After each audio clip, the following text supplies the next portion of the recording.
Alright, so this is part two. It wasn't supposed to be part two, but we ran out of memory or energy. I don't know which one we ran out of first, but now we've got 40 minutes of memory. Yeah. And so, picking up where the interview was cut off, you were explaining how you had just picked up that great building on Portland, which was the first Jimmy's. Yeah. That, in effect, your success had a lot to do with like happenstance, more than like marketing strategy. Yeah, that's right. I mean, we did some minimal marketing when we opened. With a new business, I'm always cautious. I don't want to be too busy too soon. You know, and this place is the same. You know, a slow crawl, a little bit of promoting, because if you get slammed and you're not ready for it, it's a negative first impression, and that can really hurt you. You really only have one chance. I might give 2 chances to a place, but if something's lacking, then you're never going back. And to get a new customer, I don't even know what the price would be, what the cost actually is. But to lose a customer, I mean, it's only so many. The negative word starts, and then you're done. So we opened slowly. My manager at the time had a friend who did publicity, so she did, all the blogging and social media, which was fantastic. I mean, BlogTO came and did a write-up on us before we opened, actually. But that's 100,000 people that read that blog every day. And in our neighborhood, where it's a lot of multimedia, that they knew we were there. So then the only other thing we really did was go around door to door, handing out a free flyer, free coffee. And again, you don't want to do that to death either. You don't want it to seem desperate. Once or twice, that's enough. Because after that, it's like build it and they will come. You got to have some faith in that as well. You can almost over promote to where it's in your detriment. I noticed another coffee shop opened around the corner. They have a lot more money, a lot more clout. They own a ton of restaurants, and they had hot girls handing out things on the corner. To me, that was the kiss of death. The hot girls? Yeah, it's just like, you're overdoing it, man. It's like a sign of desperation. And I'm not sure if I want that when I'm going for this sort of thing. I mean, they were well known in the nightclub business, these people, and they were taking that nightclub mentality into this coffee environment. It doesn't work. It's a separate thing. And I love the social aspect of the coffee business and the coffee shop, and it's clean and it's fast and it's a short interaction. It's a $2 commitment, and you can have your satisfaction out of that. But this going, too friendly, too nice, too talkative, too much, I don't want that. You know what I mean? It's like in the morning, someone put it to me good the other day. In the morning, I got my day ahead of me. I'm thinking, planning, I've got meetings. I don't want to be late for things. I don't want to forget something. I don't want to be bantered to at 7 in the morning. You know what I mean? A little just polite. It's like know your role, in a sense. I think The Rock says it best. Shut your mouth, know your role, right? It's like, so it's all that. That's part of the customer service experience, right? Having that experience be seamless is the most important thing, I think. Because you can have a coffee at home. You can go to a million coffee shops. Sure, the coffee has to be good, but it's almost a secondary issue. The product has to be good, but it's not the primary thing. It's the overall experience. That's what takes us to restaurants. That's what takes us to almost anything we do. Is because I can eat at home, I can drink at home, I can entertain at home. I don't need to really go out. So why do I? It's sheerly for the experience, right? So with that being said, I'd really like it if you told the viewers about your experiences with Seattle. So you took your staff out, you want to set an example right off. Yeah, Seattle, it's funny. I had this vision that I had a great staff. I have a great staff still, but at that time I had my manager who had been with me right from day one. She was going to be my GM person to oversee whatever I built, basically, in terms of the coffee business. And then an assistant who, was a key person at the original shop. So we went out and we had a great experience. We saw the first Starbucks at Pike Place, which is comparable to Kensington Market. And that store is true to its roots in the sense that they don't really sell food. They don't have any sit-down. And originally they didn't even have cups of coffee. It was just take-home consumption. but now they sell cups. But Pike Place itself was an eye-opener. It was very clean, very well organized, and with that American customer service attitude. Just they're out to get your business. Well, talk a bit more about like the hustle you observe there. Yeah, well, willing to like really. They're out on the street. They're out on the street pouring into the stores, and it was not in an aggressive, annoying way. For example, the fruit guy, the fruit stand, he's out there slicing apples, slicing peaches, giving out free slices as people walk by. I found myself in the store buying stuff, even though I don't have an apartment there. I bought a few items. It truly drew me into the store.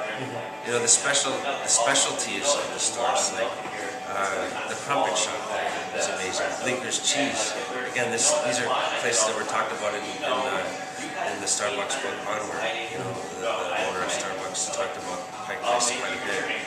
And for inspiration, and it's an amazing place. It's everyone knows the fishmongers there. That's all famous, but the setting's beautiful. The stores are clean, like the streets. There's not even a cigarette butt on the ground. Like it's gorgeous. It's really a beautiful place. And we noticed throughout Seattle, because that's really where the coffee culture started. Starbucks started there, but not just them. There's many other companies that started there too. Seattle's Best. Stumptown's there. It's really known for good coffee. There's no shortage of good coffee shops. And there's quite a few chains that are, 8, 10 stores, 4 stores. So it was a good eye-opener to go and see that too. But yeah, it was a good team building experience. It was a good eye-opener in terms of service. We all commented on the service that we saw. Everywhere we went, it was just like, as soon as you walk in, you're acknowledged, you're greeted, even if it's busy, they know you're there. And that's all you really need as a customer. You don't mind waiting a few minutes if at least they know you're there, right? So ironically though, my manager has resigned just before we opened the store here. So it wasn't exactly the outcome I was expecting in terms of going down there and what it was going to do for our team building experience. I don't regret it. It was a great experience for me, and I actually modeled a lot of this place out of the things I saw there. The bookshelves, the big display at the front. That's right out of Starbucks in Seattle. They have that huge wall of shelving with the ladder on the wheels that it's all merchandise for takeover. Because it's a big tourist attraction there too. But I realized that store is suited for a market. We're in a market, we have to suit this store for a market as well. Because besides people coming here for coffee, there's a lot of shoppers here that are looking to buy stuff for their grocery shopping. So why not have that more available, more prevalent than in our other store? So yeah, it was it's an amazing city actually, Seattle, really beautiful, very nice. So do you think one day you might see a Jimmy's Coffee opening up there?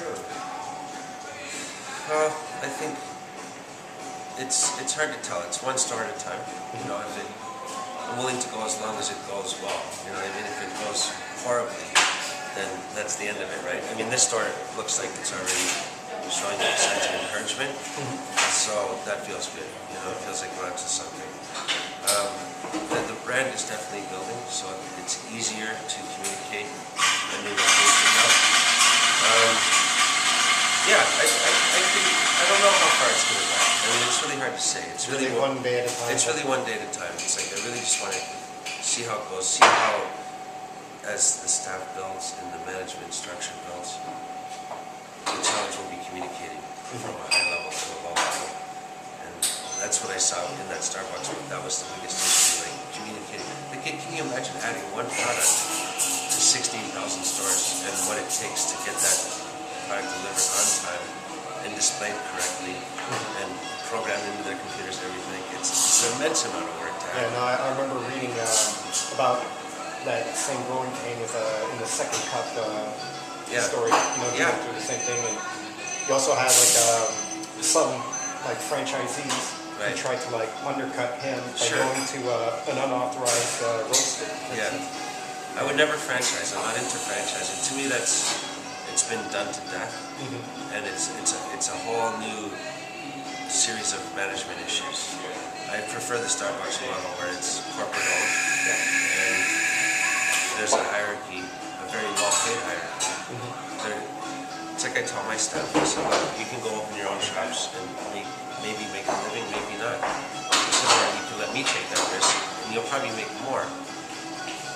in this hierarchy that we build together. You know what I mean? And that's, we stood in front of Starbucks, and I asked my two managers, do you think there's people that started here 30 years ago that are getting $1 million bonuses in the Starbucks empire now? The answer is yes, of course there are. You know, so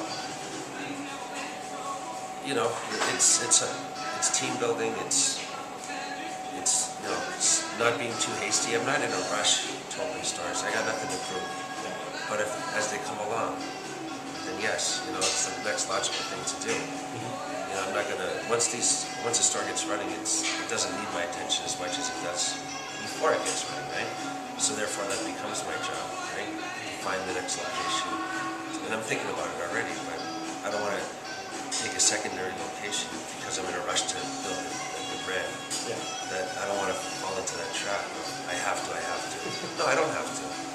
We're good. You know what I mean? Oh, I think with that story of the first nightclub. Yeah. You know, the last thing you need to do is prove anything to yourself. Yeah, you don't. It's like prove it all. Yeah, it's like. And and again, if it's not about money, what's it about then? So am I stroking my ego by saying, oh, I have this, I have that? Or is it like I'm trying to win people over by showing I have a skill set that I'm trying to, you know, I want them to see out in the open? No, so you try to put your ego and your pride aside and say, what is the reason, right? Like it's really, like when it comes to business, it's like an art form. You gotta, it's like, what's the motivation for why does a painter get up and paint? Why does a singer write a song? It's like, sure, they're going to get paid eventually. That's maybe the end goal. But that can't be in the forefront of your mind when you're doing it. You know what I mean? You have to actually get into the creative state of mind to create that song or whatever art form. Same with the business. I consider business an art form. You know, it's, I mean, I love, one of the things I love the most is the sheer doing it of it. The sheer building of it. You know what I mean? That the excitement of transforming, Creating something from nothing. Creating something from nothing. That's kind of, I'm discovering something that I really enjoy. That's what keeps me going a little bit. I'm good at broad strokes. I know I'm not good at the small details. I can do the small details, but I feel like I'm wasting my time because that's not my true talent. Yeah. I can take a building like this. I mean, we ripped the floors out, we ripped the roof out. Well, you want to take us from the tour? I'm sure some of them are kind of.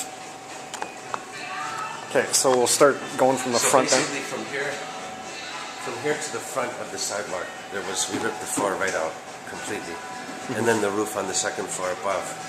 So from the basement, you got to get the Jimmys here too. From the basement, you could essentially see the sky because there was nothing. You know, when you sit in the basement, you're looking at the sky except for the side walls here. That was it. This we moved back. The door was actually at the front.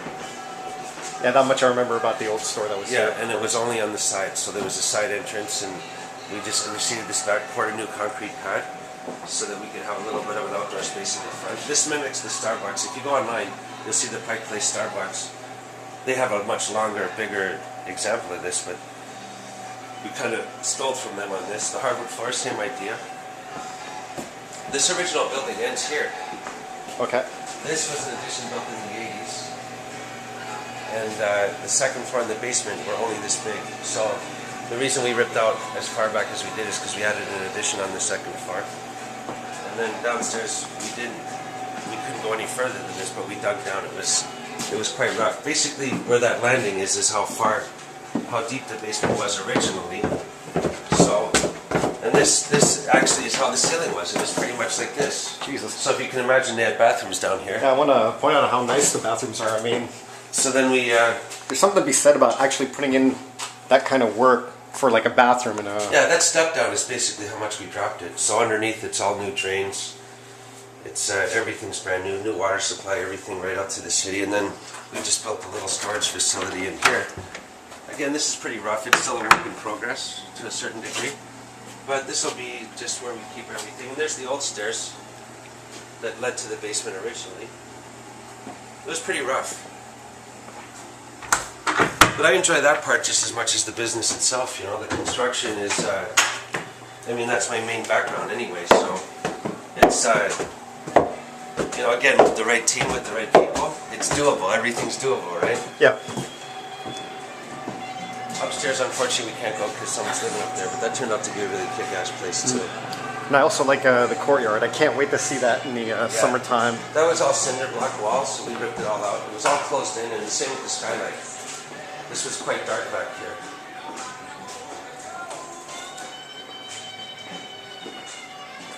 Oh, that's interesting. There's a little bit of a leak here. Holy shit, eh? Well, it's part of the growing pains. Yeah, I guess so. Crazy, man. But then again, we've been having crazy weather all day. It's been pretty crazy, yeah.